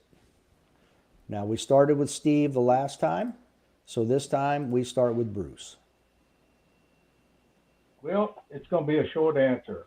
I do not feel like our classification system is broken. Can it be tweaked? I believe it can be. What it looks like, I don't have that answer. I know some of you will, but it's not been a focus for me in the last 6 or 8 months. Had my hands full with other things, other issues being on the board. But right now, I do not feel like our classification system is broken.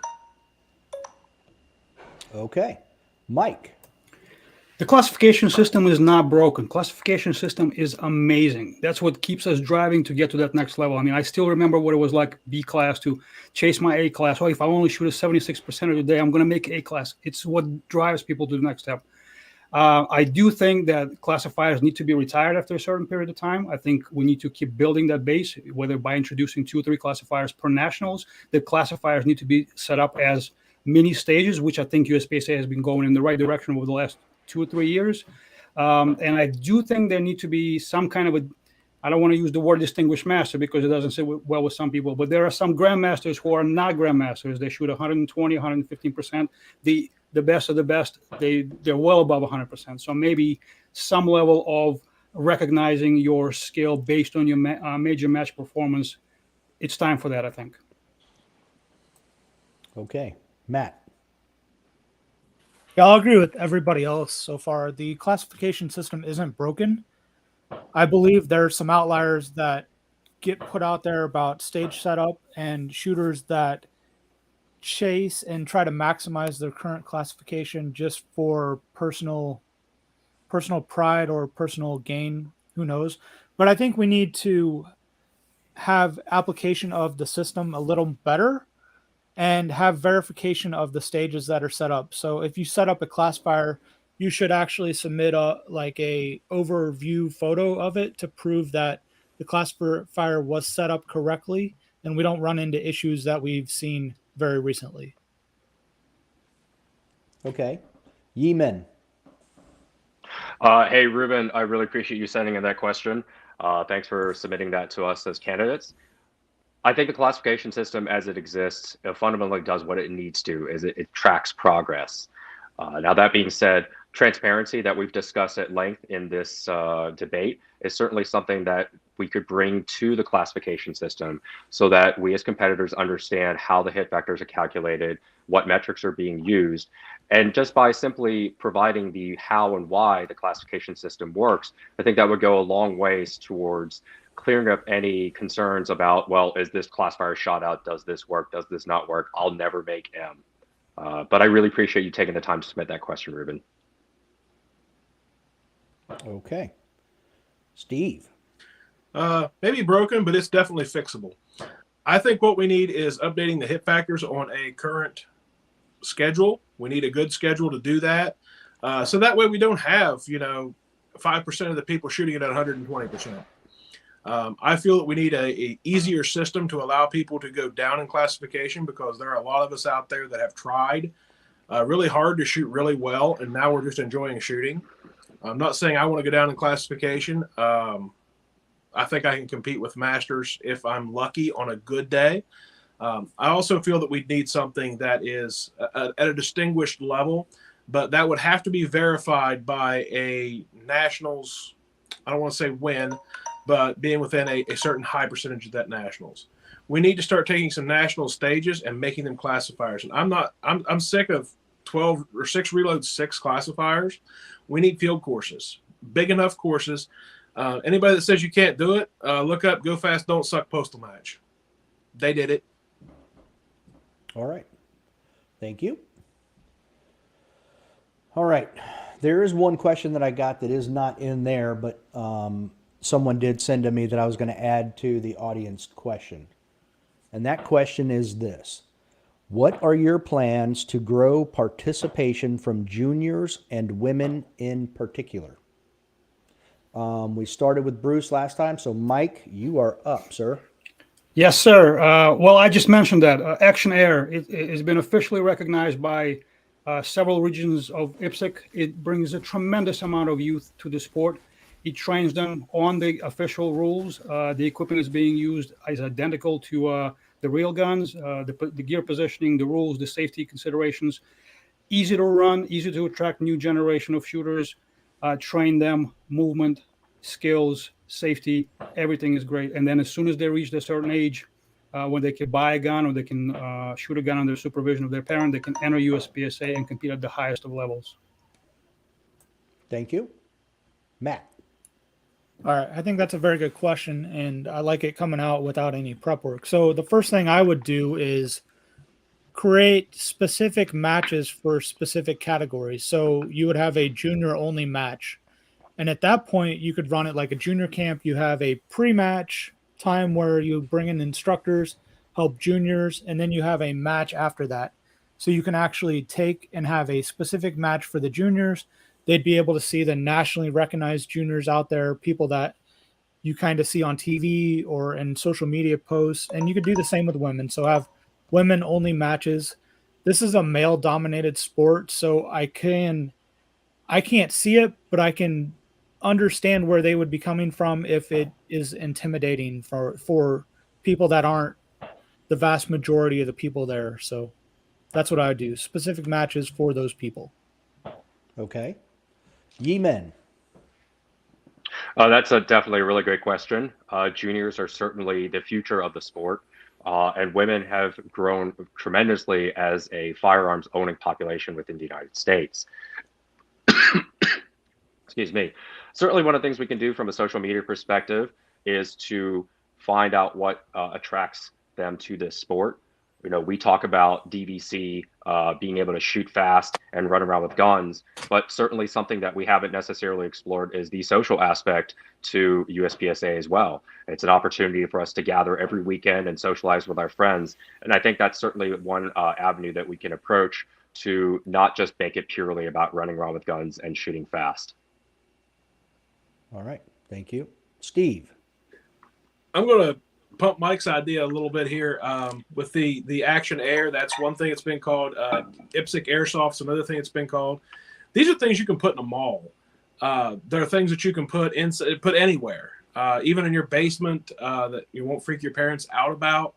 I've known a lot of junior shooters. One of them was Daniel Horner. And I was sitting there when his father had the conversation with a few top-level shooters about how far should I trust my son with a gun. We told him he should keep the gun locked up at all times and only let him touch it at matches. He didn't listen. But Daniel became an amazing shooter because of being exposed at a young age. And I think that's one of the biggest things that come out there. The first thing we have to do is they got to find out about it.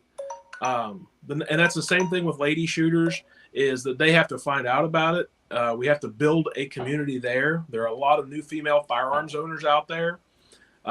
Some of the ideas of making it a household sport and just getting the name of the sport out there is the biggest thing. And if we can put things. Go ahead. Sorry, Steve. You said I'm household chatting, sport, by the way. We already had that question. Just kidding. All right. I think Bruce is the last one, so it's all you, Bruce. Yes, sir. Women and juniors in my local club are always invited free of charge. I think that if we are going to open the doors to our ladies and our youngsters, I think it should be affordable to begin with. We have been doing that for the 20 years that I've been a member of Southeast Practical Shooting Association. Also have teamed up with some folks at Wild Turkey Federation, and I have been a firearms instructor for them for the last 10 or 12 years, teaching women at Women in the Outdoors events. I think the outreach is necessary. I teach young people in my hunting club. We are fixing to have a pistol class at my hunting club. We have dozens of young people that shoot or hunt in my hunting club, and we have a range there. So what we do for women and youngsters really has to be personal and one-on-one. For USPSA, that's a good question that needs to be solved. Okay. All right. There are a couple other questions, but this is starting to get a little long, and you guys were nice enough to come on, so I don't want to keep you on forever. And it's, there's still another day left in the week here. So what we're going to do is we're going to go into the candidate questions real quick, try to do like a speed round kind of, not to make you answer short, but see if we can't get some answers to some of these questions. So for everybody in the audience, I requested questions from the candidates to pose to the other candidates. So we're starting over. Matt. Now these are individual questions, so we're not going to go to everybody with the same question. This is specifically to Matt. How do you plan on implementing / making your platform ideas a reality? So I think the first thing is you have to get the member feedback and then make that happen. So some of that stuff's already in progress with USPSA HQ. The survey system is being set up by the DIT right now. I would need to shape and take input on those questions from other people. There's people that specifically, like their whole career is built on survey questions. We could actually get those people in there. So if we want to know what people want for nationals, we provide that to a survey writer, and then they tell us how to ask that question to the membership to not bias it one certain way. And at that point, you have to build consensus on the board and then get other board members to buy into what you're doing. And that's going to be a lot easier when you have the data from the surveys able to show them that the members actually want this. Okay. Leo, you want to take the next question? Okay, I think. Sure. Not sure if Leo's frozen. Okay. The one for Yemin. Yep. So again, Yemin, without a platform, are you running on allowing music during stages, walkthroughs only? Ooh, that's quite the loaded question. When I first started the walkthrough music thing, it was really an idea I had to give some measure of control back to the guy who shoots first. We've all been there. You're the first guy. You see the stage. You have no idea what you're going to do, and you're super nervous. And I felt that giving them the option to choose a song would help them get them relaxed. I mean, music definitely has that kind of effect on people. Now, that being said, it's certainly not for everybody, and we have to be mindful of our fellow competitors in other bays. So, that would have to be something we'd have to evaluate as a board, especially at nationals. It's not for everybody, and we have to make it a welcoming environment for all competitors.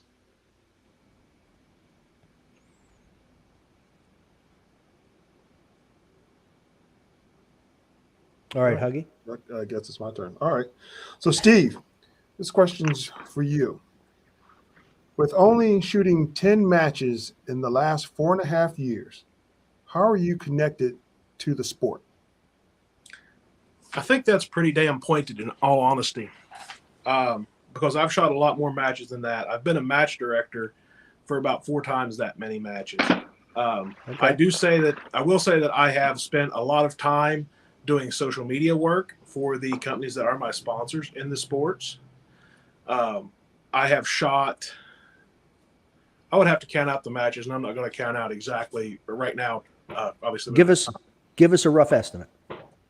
I'd say around 35 to 40 in the last, what did they say, 4 or 5 years? 4.5 years. 4.5 years. So probably close to 50 in the last 4.5 years. Okay. Most of those were local matches at my range. About 8 of them a year were. I've shot 3-gun matches at a couple of other local clubs. Some of them are outlaw clubs, and some of them are USPSA clubs that run outlaw multi-gun matches. I haven't shot as much USPSA as I've wanted. That's absolutely for sure, because I haven't had the time. My work schedule hasn't allowed it, and it's a budgetary constraint. I don't make a lot of money here working in the middle of West Virginia. I could move somewhere else, but then I would have to sell the property I have here to buy something much smaller somewhere else. So I feel that I'm connected to the sport through my relationships and through social media. I still have a number of people that call me whenever they finish a match to tell me how they're doing and talk about the match and stuff like that. I'll probably shoot that many matches just in the first 6 months of this year, though. Okay. All right. All right, Bruce, this one's for you. How do you plan on leveraging technology to monitor for cheating and ensure membership feedback is taken into consideration during decision making? Well, the technology part of it, I have no clue. That would be someone that would be a little bit more tech savvy than myself. That doesn't mean that I can't find that right person to do so. Cheating is a big issue with me. I'm of the old school. I believe if you have to cheat, you've not really won anything. But how to accomplish the technology part, that would be something that I would have to have help with. I'm not a know-it-all. I don't know everything, but I'm going to learn. But I can find people that get the job done, just as I do in my everyday job. We can't know and do everything, but Okay. we have the right people in the right spot. Okay. Thank you. So, Mike, this next question is for you. With USPSA being a multiple sport organization, how do you plan on supporting Steel Challenge and Multi-Gun? I think Steel Challenge is an awesome sport. I've shot Steel Challenge quite a bit. I've actually reached out to several prominent folks within Steel Challenge, asking them to educate me on what the issues that they're facing. The feedback was they don't have enough representation. They don't have section coordinators. So I would propose that we need, if not a separate board, Steel Challenge board, would definitely need a dedicated voice on the board that represents Steel Challenge. A national director already exists. Perhaps that person could have a voice on the board. But Steel Challenge needs to be represented for Steel Challenge specific issues.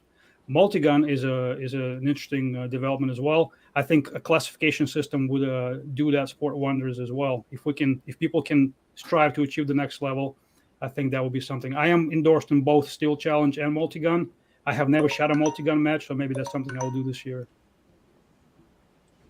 Okay.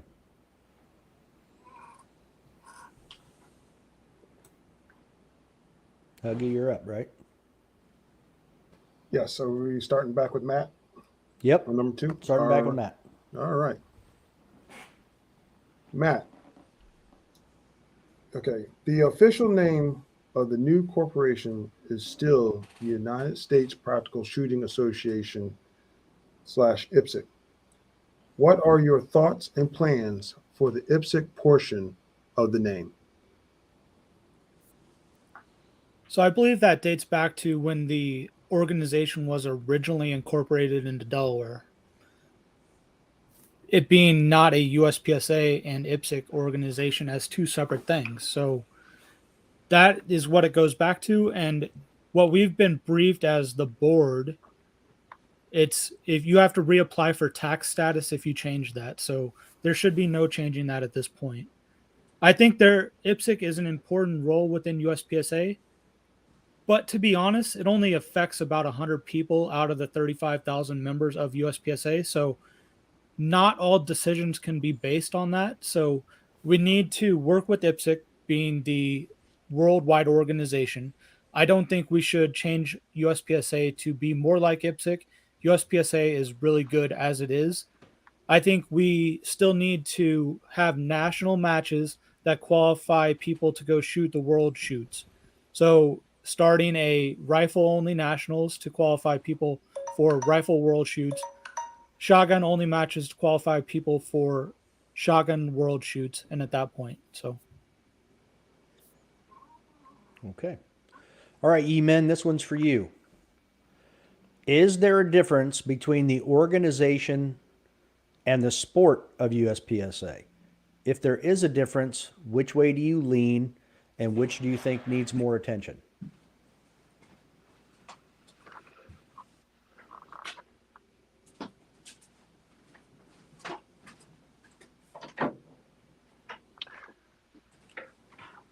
If we think about the acronym USPSA, it really stands for United States Practical Shooting Association. And practical shooting can cover all the different aspects that we already look at, whether it's 3-gun, steel challenge, or action pistol shooting. Effectively, they are all one and the same to me. They all require the same amount of volunteer effort. They all test different levels of skills in our firearms proficiency. And they all deal with very similar issues that we've addressed here during this debate. So in my mind, they are the organization and the sport are closely tied to each other. All right, thank you. Leo? All right, Steve, back. So this next question is for you. How do you plan on implementing or making your platform ideas a reality? Well, first of all, I think a lot of the ideas I have, I've spoken to a few of the board of directors and a lot of other people that are running. I feel that the ideas are that of the membership. So with some surveying and implementing those through basically motions made, the other ones will simply be hard work and dedication. There's a lot of folks out there that will do stuff for USPSA without charging an arm and a leg, just because it is a sport that they're very passionate about, such as a lot of social media and stuff like that. That'll help get our name out there to other places where maybe it hasn't been before. And I have been and am currently working towards a lot of that already.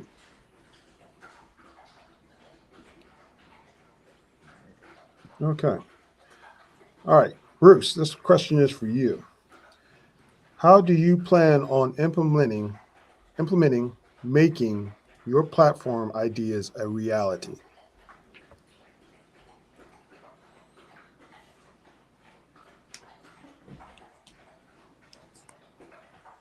Oh, sorry, Bruce. Can you start over? Your My microphone's. apologies. Go ahead. Start over again, Bruce. My platforms are not set in stone. And I hear this a lot, that we do need to take surveys. We need to know what the membership would like to see happen in USPSA. And it's going to be hard work. It's going to be it needs to be dedicated, dedication to the task, and it needs to be a reality for everyone. It needs to be something that is feasible also. We can sit here and talk about the changes that we want to make, but one person cannot make those changes. It takes membership, it takes volunteers, it takes board of directors, it takes a buy-in and a consensus from all parties. My hard, fast rules are not there. But it is really what the membership would like to have is what we need to do, not what Bruce wants to do. Thank you. Okay. All right, Mike. Your turn. Question being, how do you plan? You've got your pillars, you've got your plan, you've got your website. What are your plans on implementing those ideas? So, some of us do have a platform. I haven't seen some other platforms. I would love to see them. I'd love to see what people are running on. My plan actually has some actionable items that are specific steps that I can make. Bruce is correct. Not everything can be done by one person. Some of this requires consensus of the board. There are specific items on my list, though, that I can do as a single individual. Some of these things could be reaching out directly to folks, establishing a single channel of communication. Does not need to include the board. Virtual town halls with the president. I do not need approval from the board on that. Establishing a Team USA fund. It already exists. Contributing to that, I don't need to be approved by the board. There are several specific items that I can do right now, today, that need no approval of the board. So I welcome people to take a look at the website, see there's some specific steps on that site that you can take a look at. Thank you. All right. Matt, this question is to you. Why do you want to be USPSA president? What is your motivator? So my personal motivator is to make the sport better. I believe we veered off in the past probably 4 to 6 years away from the members and have been concentrating on just making it more money for the organization. And I don't think that's the right way to do it. I think we need to get the organization best for the membership. And at that point, when members are happy, people will come in, they'll be spending more money and more willing to go to matches because it's actually fun and they want to do it. So making it more member centric than actually financial driven. Okay. All right. Yeeman, I'm going to echo the same question to you. So, why do you want to be USPSA president, and what is your motivation?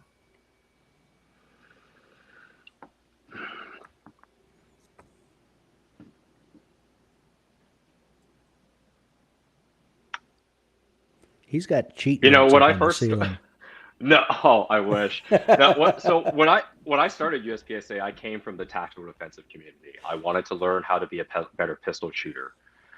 And in the 8 years I've been in the sport, that has definitely made me a better pistol shooter. But what I really love about the sport the most is the great people that I've met across the country, and learning from them, training with them, seeing how they are able to make themselves better pistol shooters as well as match directors. That's really the reason why I wanted to become USPSA president. It's the same reason why I decided to be an RO, a CRO, to work major matches, is to serve the people that make this sport great. That is my undying motivation. I mean, I love you guys. I love every single one of you guys at all the matches I go to. It's always great seeing you people. And, that's why I want this. I want to be able, that guy, to set the vision and lead you into, what we enjoy the most, each other, as well as shooting holes in paper targets. Nice. Okay. Steve, your question is, what's more important, raising money for the organization or safeguarding the principles of the sport? And should we alter the sport and its rules to cater to sponsors? I'm going to go do this in backwards order. No, I don't feel that we should alter the rules to cater to sponsors, because those sponsors will come and go.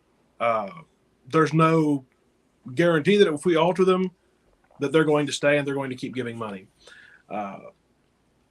First of all, I don't think we should allow our principles to be eroded by greed.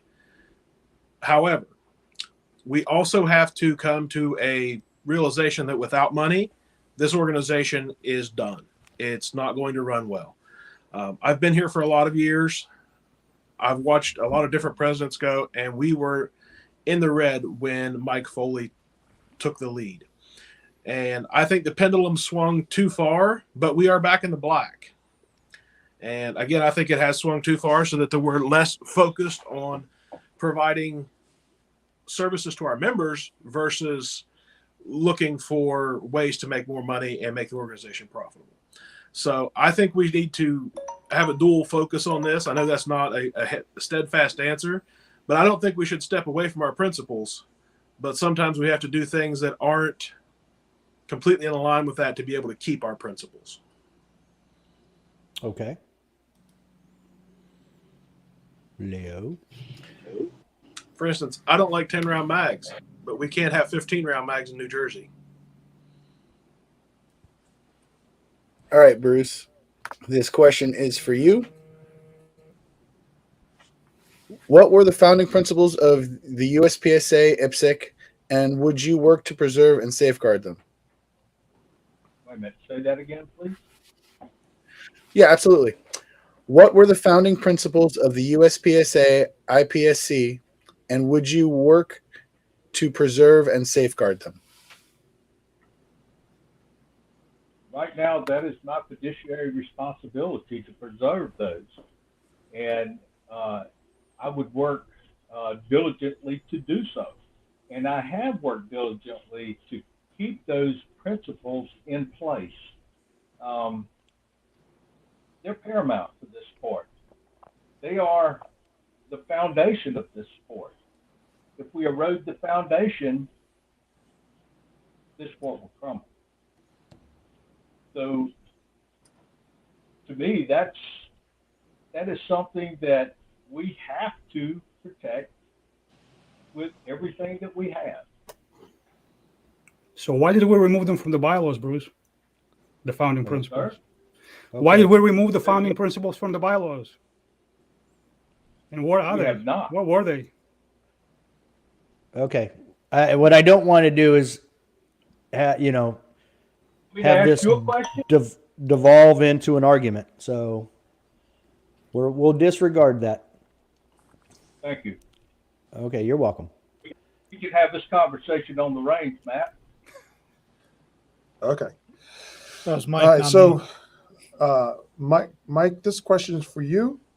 And this question is, why do you want to be USPSA president, and what is your motivation? Well, what is my motivation? I started working on my campaign a while ago, and it started with little things, and those little things built up. Eventually, I decided to run, and the USPSA Make USPSA Great Again platform is compiled of all of those little things. I've talked to many people. The question is, why would I don't really want to be USPSA president. Why would anybody want to be USPSA president? You got to solve so many issues. If any one of these guys comes out with a great campaign and they answer all these pain points, I will vote for those guys. I would rather concentrate on shooting. It's a tough job. It's not a thankful job. So kudos to these guys for stepping up. My motivation is to preserve the principles of the sport. And Bruce, if you haven't guessed, that was my question actually. I want to focus on preserving and safeguarding the principles of the sport, because that's the only thing. If the organization drops off dead today, the sport will continue to exist. If people who are shooting the sport, if the sport suffers, the organization will have no place to exist. Okay. All right. All right. So, and Bruce, the last question goes to you, which is one that the others have already answered, which is, why do you want to be the USPSA president, and what's your motivation? All my life, I've been in the service industry, serving as a capacity as a machinist. I love to be the guy that is a go-to guy. And serving people is part of my makeup. It is part of what my gifts are. Serving people that I love and I care about is what makes me tick. I've committed to many things. One of them is committed to my marriage, which next month will be 50 years. I've committed to USPSA and have been there for 20 plus years. I've actually celebrated my 20th year as a RO in this sport. I serve this sport with everything I have, with due respect for each competitor that comes to the range and on the stage that I'm running. I love this sport and I love the people in it. That's why I want to be president. Thank you. All right. Okay, for the audience and for the candidates, that concludes all of the questions we have. So the next step, what we have are the final words from each of you. So we'll start back at the beginning with Matt, and Matt will be able to basically summarize and clarify whatever he wants. He has 2 minutes to say, other than something, pointed to somebody else. Matt, these are your 2 minutes. The floor is yours. All right, thank you for this. So I'm running for USPSA president because I feel that the memberships actually need someone that actually will listen to them and not do their own ideas. I will initiate live streaming at board meetings, publish monthly financials, and create monthly member meetings to increase the transparency with the membership. I will include Steel Challenge in a higher role than it is currently. I will move the World Speed Shooting Championship towards the end of the year as a culminating event based on all the state and area level matches leading up to it. There's no reason Steel Challenge shouldn't have a national event towards the end of the year to say that it's a end of the year thing, just like USPSA nationals are. I will create single gun national events to qualify teams for IPSC World Shoots, like rifle only matches, shotgun only matches. I will continue to get member feedback from the survey systems. I bring firsthand knowledge of running USPSA matches, competing all over the country and the world at USPSA and IPSC matches. I have a clear vision for what I want to do and what the sport will be doing in the next decade. I'll represent members and champion communication, cooperation, and trust among the membership, thus bringing the entire sport to the next level. I'm asking for your vote for me for USPSA president. Thank you. All right. Thank you, Matt. Yi-Min, the floor is yours, sir. Thanks, Dave. So just in closing, my name is Yi-Min. Some of you know me as the traveling CRO, and I'm running for USPSA president. So what do I plan on doing? I plan on working daily for effective community leadership by example to build relationships and working together for a better USPSA. So we've talked about platforms. So what is my platform? It consists of 4 points. First, that we all want fair and professional treatment as members and competitors. Second, that we need and we want defined local guidance for quality club matches. Third, let's discover some measured and managed social marketing efforts to build community among all our active competitors and encourage grassroots awareness efforts towards new enthusiasts. And last but not least, by fostering a volunteer culture, together, we drive the engine that sustains us to keep USPSA fun and enjoyable for all members. I really appreciate the time you guys took tonight, and I look forward to seeing you on the range. All right. Thank you, Yi-Min. Steve, the floor is yours, sir. Anybody that stuck with us this long, I think you deserve a medal. Thank you all very much. Thank you. I'll collect it at the end. The reason I started running for USPSA president is I've been doing this for about 20 years. And I saw a number of different types of leadership in that. And I've seen USPSA and some of the members start to spread apart. I've seen Three Gun Nation take a big bite of competition out of things. And I think that the organization of USPSA has the greatest potential to be a household name and be so much better known. The greatest people I've ever met, some of them sitting right here across the cameras from me, and some of them I know that are out here watching, have been through the shooting sports and through the shooting community. I want to help to expand that community. I want to give everybody a voice and I want their voice to be heard. And I feel that that is the best thing that I can offer, is to listen to everyone and come up with the best solution out there.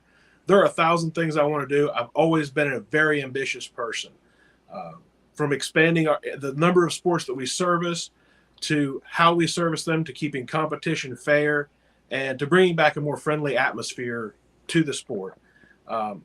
There's been a lot of divide the last few years, and I want to end that divide with just by reaching out a hand and saying, hey, we disagree. Can we work together to make this better? And that's why I'm running for USPSA president. Okay. Thank you, Steve. Bruce, the floor is yours, sir. Well, this is really difficult. I'm not a speaker. I've never had many opportunities to be on a podcast, but a lot of people know me in the sport for one reason, because I work. The first day that I went to a meeting and went to a match, they found out I was a welder, so they put me on the board of directors so they would have a welder. In serving this sport over the years, it just seems a natural progression to do more for this sport, to serve the people, and to listen to what they need and what they would like to see happen. And that's happened in Area 6. When I first come on this board, we didn't even get a monthly financial report. I've seen that change.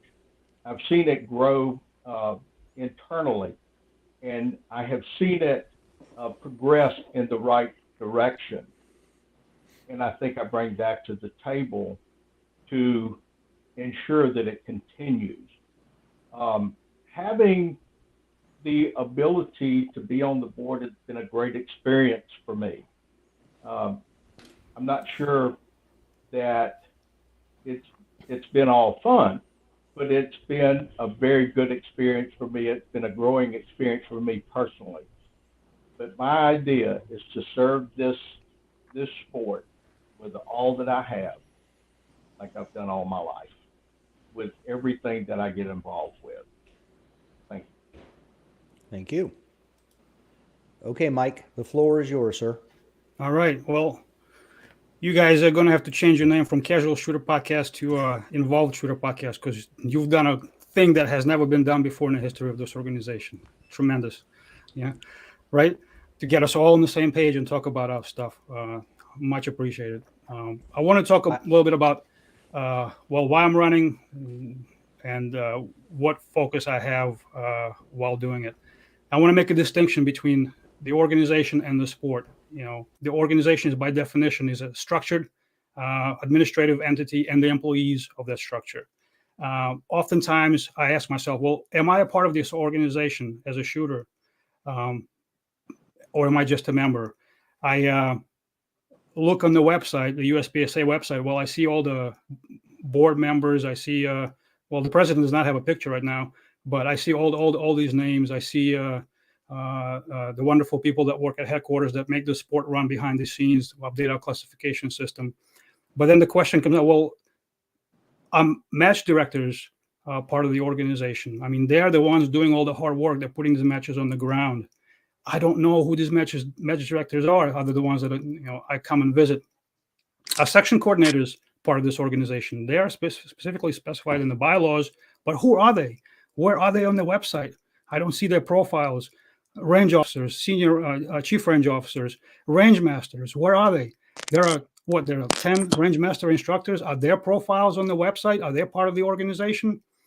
I think they should be. I think they should be recognized. I think all these people that actually make the organization run should be recognized. And then there's the sport portion of this USPSA structure. And I think the focus has been always on preserving the organization, protecting the organization, growing the organization. Well, I'm bringing a different perspective. I'm not saying we should ignore the members of the organization. I'm saying we should focus on the sport, because that's what brought us all together. That's what was founded by the founding fathers of the sport. Those are the principles that they proposed, and those are the principles that we should protect. I am sad to see those principles removed from the bylaws. And when I hear the reason for that being, well, we had to get in line with the corporate documents.